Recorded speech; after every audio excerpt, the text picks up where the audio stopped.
ವಿಜೇಂದ್ರ ಅವ್ರಿಗೆ ಇಷ್ಟೇ ಹೇಳೋಕ್ಕೆ ನಾನು ಬಯಸ್ತೇನೆ, ಇದು BJP ಸರ್ಕಾರ ಅಲ್ಲ ಪತನವಾಗಕ್ಕೆ.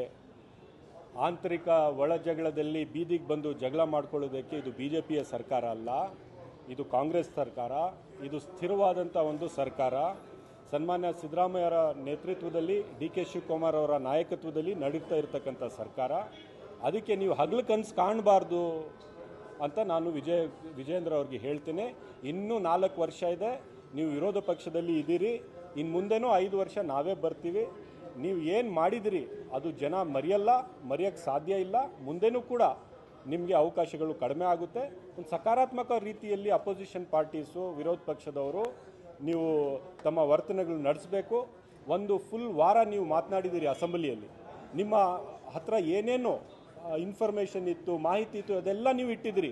ಈಗ ಮುಖ್ಯಮಂತ್ರಿಗಳಿಗೆ 4 ದಿವಸ ನೀವು ಮಾತನಾಡಿದ ಮೇಲೆ 40 ನಿಮಿಷನೂ ಕೂಡ ಮುಖ್ಯಮಂತ್ರಿಗಳು ಅದಕ್ಕೆ ಉತ್ತರ ಕೊಡಬಾರ್ದು, ಅದಕ್ಕೂ ಕೂಡ ನಾವು ಸಹಿಸುವುದಿಲ್ಲ, ಗಲಾಟೆ ಮಾಡ್ತೀವಿ ಅಸೆಂಬ್ಲಿಯಲ್ಲಿ ಅಂದರೆ ಇದು ಪ್ರಜಾಪ್ರಭುತ್ವ ಅಲ್ಲ. ಫಸ್ಟು BJPಯವರು ಪ್ರಜಾಪ್ರಭುತ್ವದಲ್ಲಿ ನಂಬಿಕೆ ಇಟ್ಕೊಂಡು ಆಮೇಲೆ ಬೇರೆದು ಮಾತಾಡಿ ಅಂತ ನಾನು ಹೇಳ್ತೇನೆ.